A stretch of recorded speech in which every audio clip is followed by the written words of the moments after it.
भारतीय महिला परिषद इंडियन वुमेन्स कॉन्फ्रेंस की उस समय की अध्यक्षा राजकुमारी अमृत कौर भी यहां के शिविर में आ चुकी है।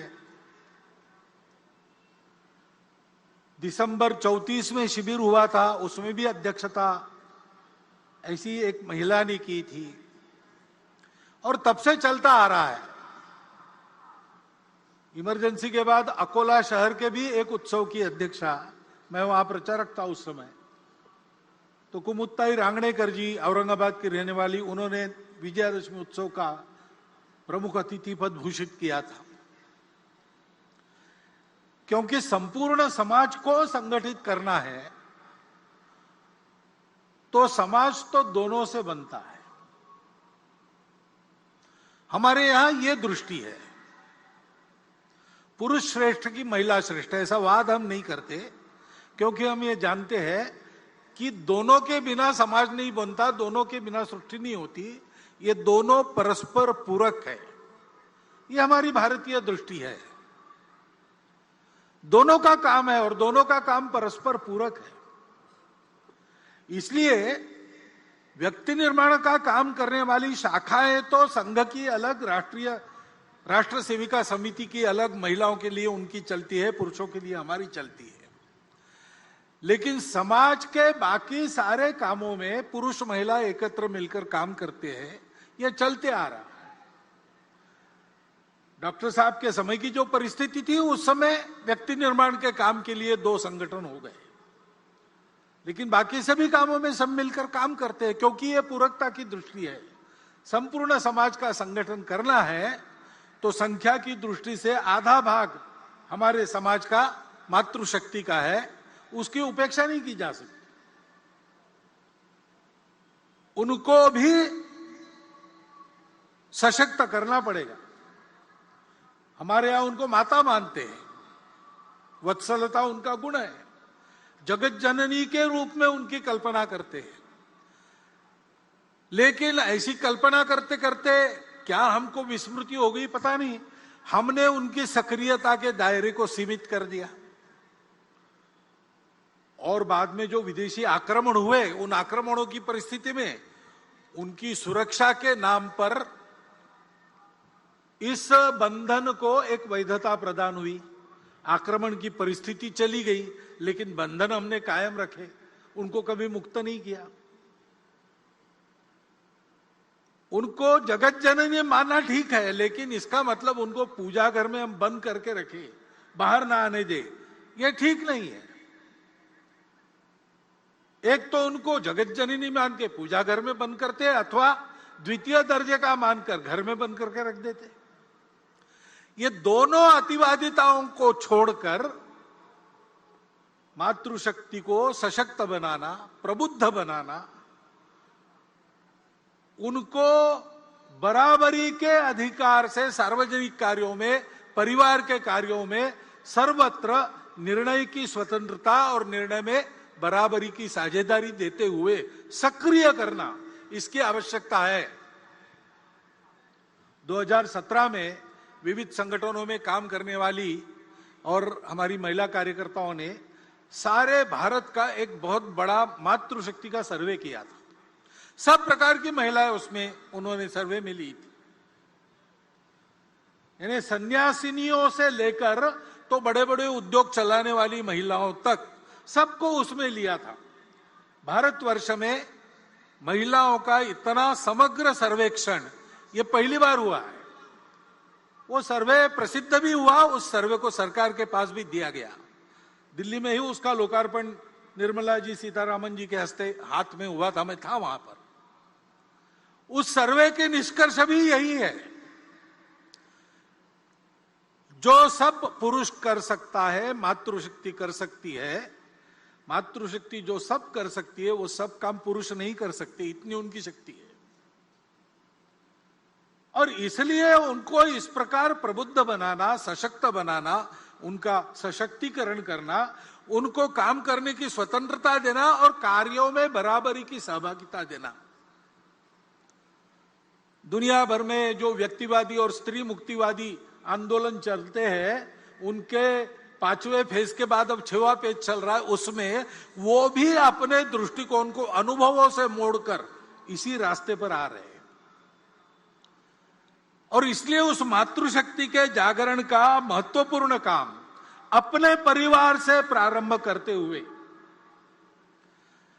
सार्वजनिक कार्यों में, संगठन संस्थाओं में भी उसको लागू करते हुए हमको समाज के पास ले जाना पड़ेगा, क्योंकि बिना उनके सहभाग से पूर्ण समाज की संगठित शक्ति खड़ी नहीं होगी।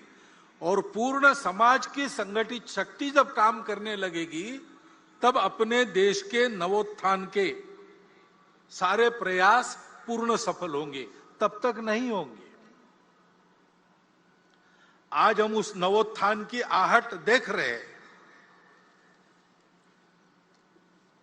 हमारी प्रतिष्ठा दुनिया में बढ़ गई है, हमारी विश्वासार्हता बढ़ गई है।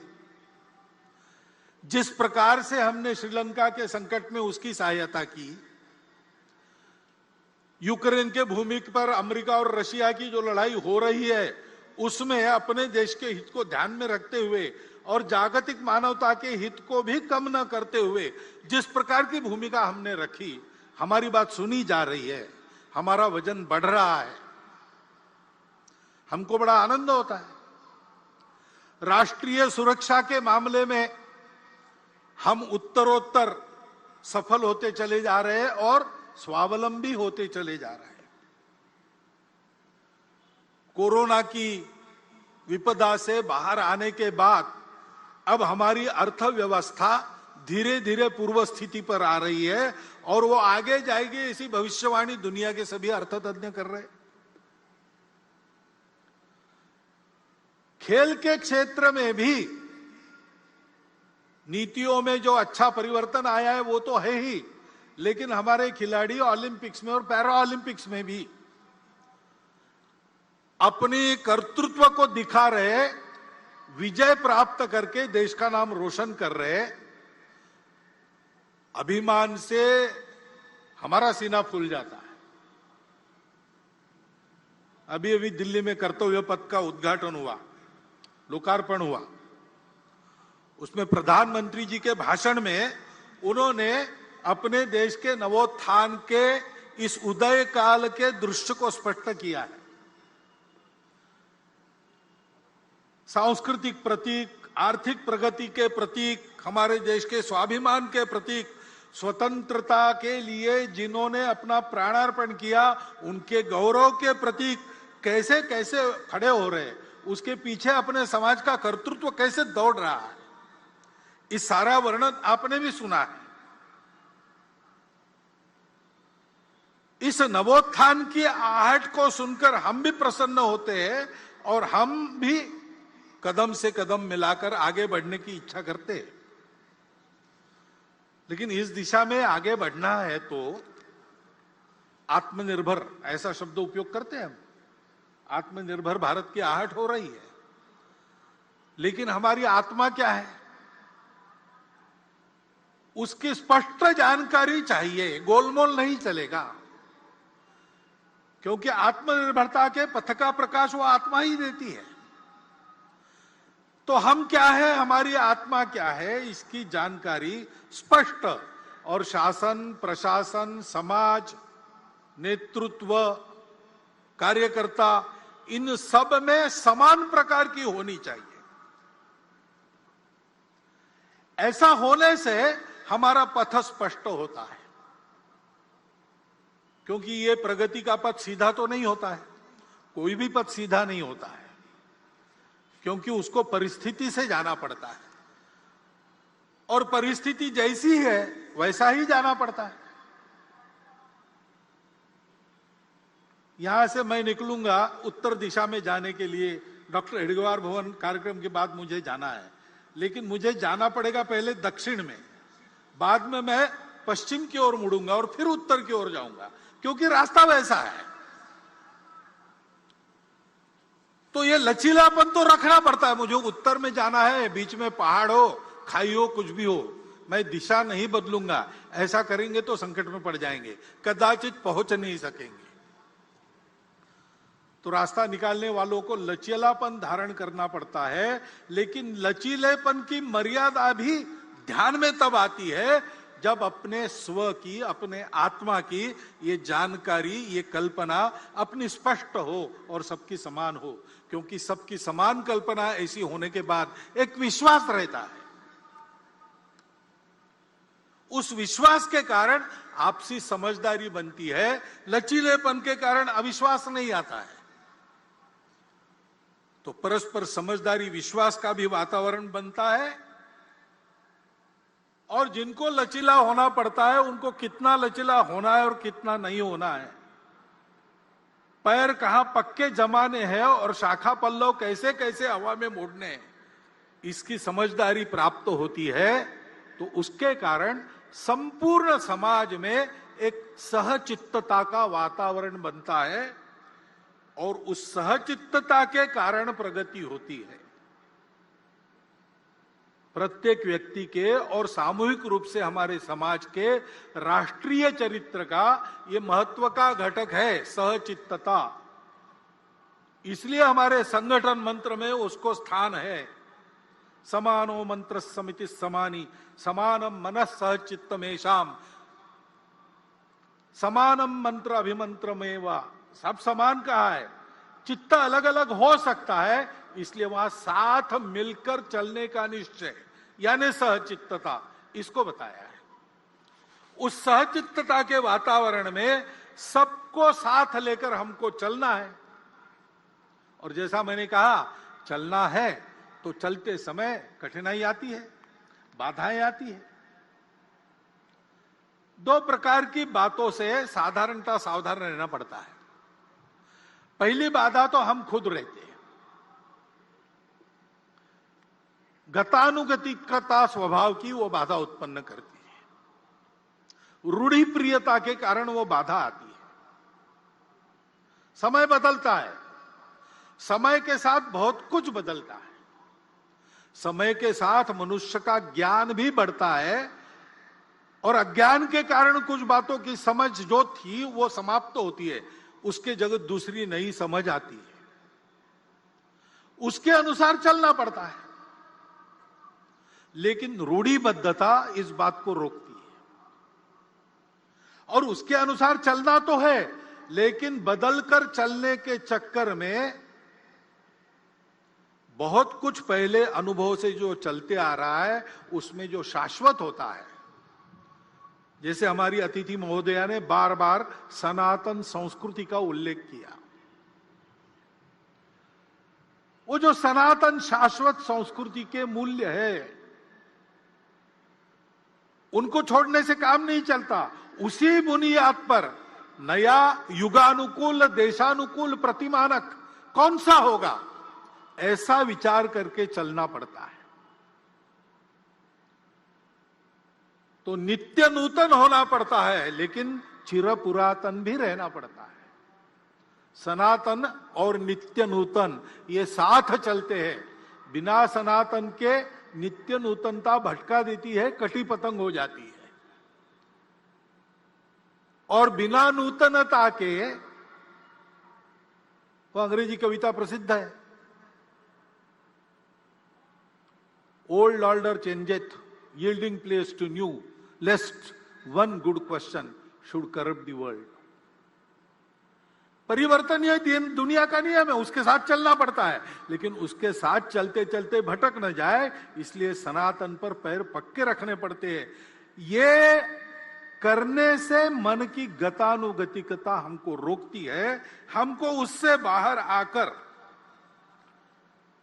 अपने उस सनातन संस्कृति के मूल्यों का युगानुकूल, देशानुकूल अभिव्यक्ति करने वाला रूप क्या है, संपूर्ण दुनिया से जो आता है उसमें भी लेने लायक क्या है, उसको देशानुकूल कैसे बनाते, ऐसा विचार करना पड़ेगा। दूसरे प्रकार की जो बाधा है, सनातन मूल्यों का क्षरण न हो, ये देखकर चलते समय और भी एक बाधा है, वो बाहर से आती है, जो भारतवर्ष की प्रगति को होने नहीं देना चाहते। उसलिए भारतवर्ष के समाज में किसी प्रकार का सद्भाव, सामंजस्य जो नहीं चाहते, जिनके स्वार्थों को मार मिलेगी ऐसा उनको डर लगता है, ऐसा होने से वो सारी शक्तियां बाधा उत्पन्न करती है।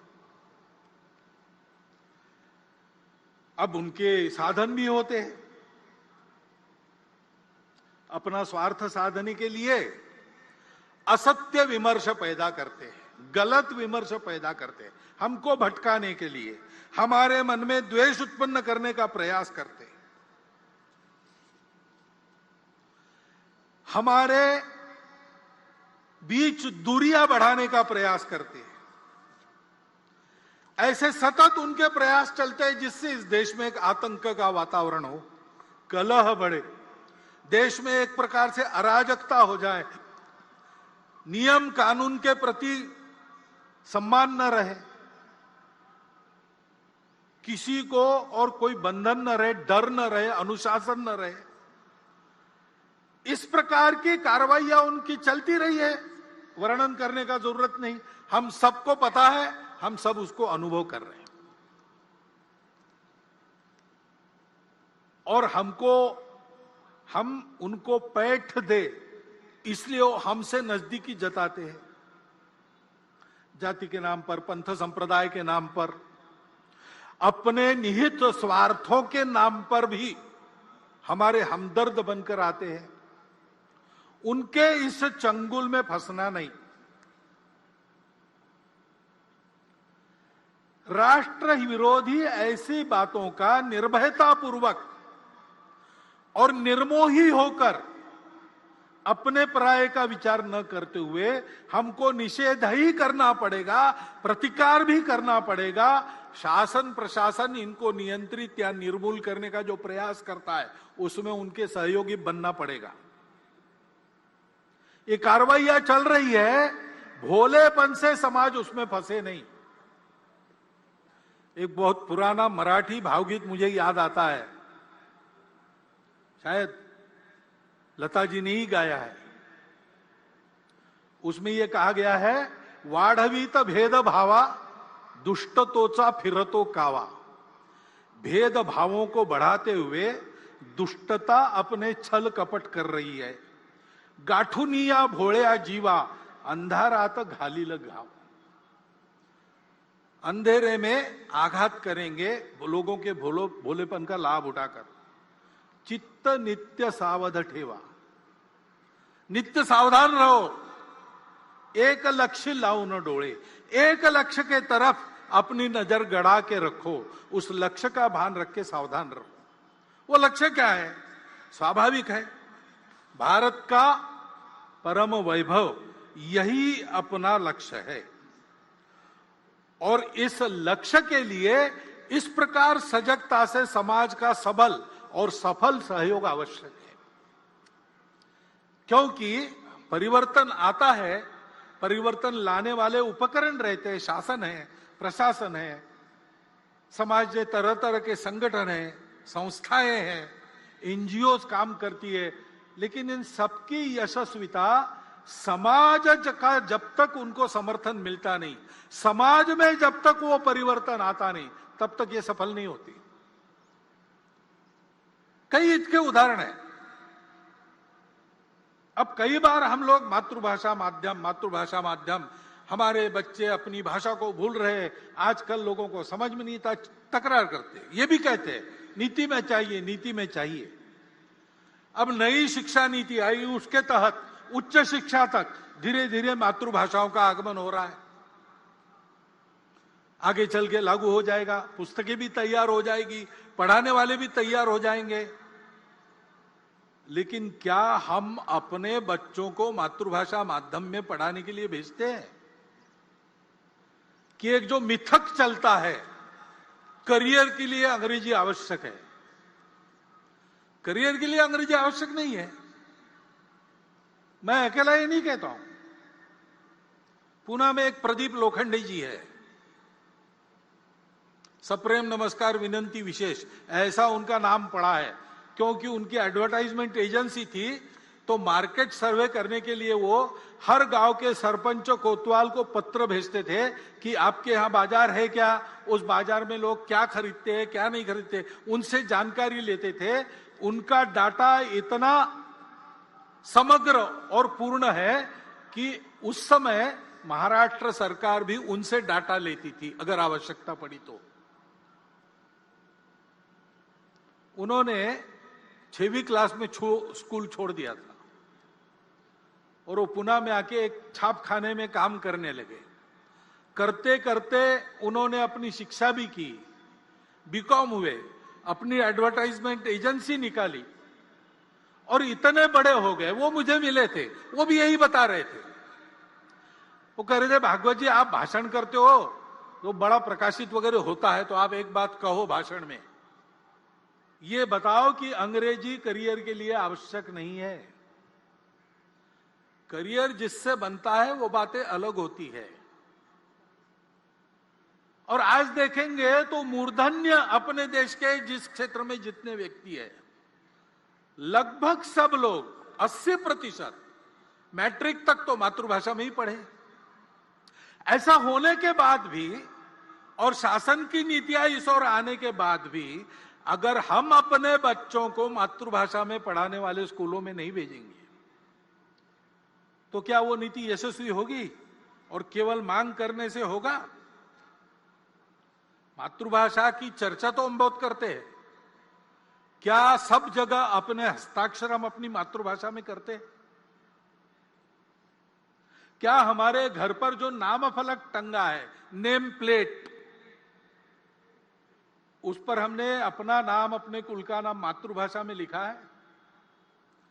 अपने घर के कार्य प्रसंगों के निमंत्रण हम भेजते हैं, अपने परिचित मित्र लगभग सब 90% तो भारत के ही होते हैं, रिश्तेदार भी भारत के ही होते हैं, क्या वो हम अपनी मातृभाषा में उनको भेजते हैं? अपने से जब ये परिवर्तन समाज करता नहीं तब तक मातृभाषा की नीति कैसे सफल होगी? शिक्षा नीति में, और हम कहते हैं संस्कार आजकल नहीं मिलते, संस्कार आने चाहिए, सुसंस्कृत देशभक्त नागरिक बनने चाहिए, लेकिन अपने पाल्यों को स्कूल में भेजते समय हम क्या बताते हैं? ऐसा पढ़ो कि अधिक कमाओगे, ऐसा बताते हैं कि ऐसा पढ़ो कि देश के उत्तम नागरिक बनोगे, ऐसा बताते हैं।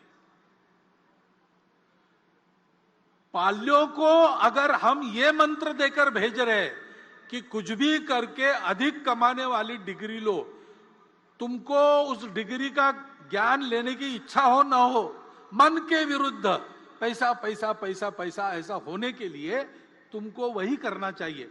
जब तक ये अभिभावक पढ़ाते तब तक छात्र कैसे देशभक्त सुसंस्कृत नागरिक बनेंगे? वो तो पैसा कमाने वाली मशीन ही बनना चाहेंगे। शुरू समाज से होती है सारी बातें। संस्कार भी समाज में घर में अभिभावक देते हैं, सामाजिक आयोजनों में और माध्यमों के द्वारा, जननेताओं के द्वारा संस्कारों का वातावरण होता है। केवल विद्यालय महाविद्यालयीन शिक्षा में संस्कार नहीं मिलते। हमको परतंत्र बनाने वाली शिक्षा जब शासन के संपूर्ण आशीर्वाद से लागू थी स्वतंत्रता के पूर्व, तो हमारे स्वतंत्रता के लिए हमारी सनातन संस्कृति के आधार पर नए भारत की कल्पना करके संघर्ष करने वाले सबके सब लोग उसी शिक्षा पद्धति में से निकले। लोकमान्य तिलक कहां पढ़े थे? गुरुकुल में नहीं पढ़े थे। महात्मा गांधी गुरुकुल में नहीं पढ़े थे। योगी अरविंद गुरुकुलों में नहीं पढ़े थे। डॉक्टर हेडगेवार की शिक्षा अंग्रेजी पद्धति से हुई थी। लेकिन ये सब लोग देशभक्त सुसंस्कृत लोग क्यों बने? तो केवल स्कूली शिक्षा पे निर्भर नहीं थे। घर का वातावरण, समाज का वातावरण, इसके कारण उनके संस्कार बने। समाज का यह दायित्व बनता है, प्रत्येक परिवार का जो समाज की छोटी इकाई है उसका यह दायित्व बनता है। वहां परिवर्तन नहीं आएगा तो कैसे शिक्षा नीति संस्कार लाने में सफल होगी? दूसरी ऐसी ही स्वास्थ्य की आवश्यकता रहती है। हम चाहते हैं, हमारा प्रस्ताव भी है, आप सबकी इच्छा है कि सबको सुलभता से मिले, सस्ते में मिले, और समग्र विचार करके, सभी पाखियों का विचार करके जिसको जो लागू होता है ऐसा देने वाली, एक शब्द चलता है प्लूरोपैथिक, ऐसी चिकित्सा पद्धति, ऐसी चिकित्सा व्यवस्था सरकार करे। ठीक है, लेकिन स्वास्थ्य केवल उपचार पर निर्भर नहीं रहता। बीमार होने पर उपचार की बात है, बीमार न होने के लिए कुछ करना पड़ता है। इलनेस की व्यवस्था हमारी अपेक्षा ठीक है, लेकिन वेलनेस का काम हमको भी करना पड़ता है। अब सरकार के नीति के कारण और उनके आशीर्वाद से भी योग की बात रूढ़ हो रही, सब लोग योगासन करें ऐसा प्रयास चल रहा है। संयम की आदतें, सार्वजनिक स्वच्छता की आदतें, इन सारी बातों में शासन की नीति तो अग्रसर हो रही, हमारी आदतें बदली है क्या?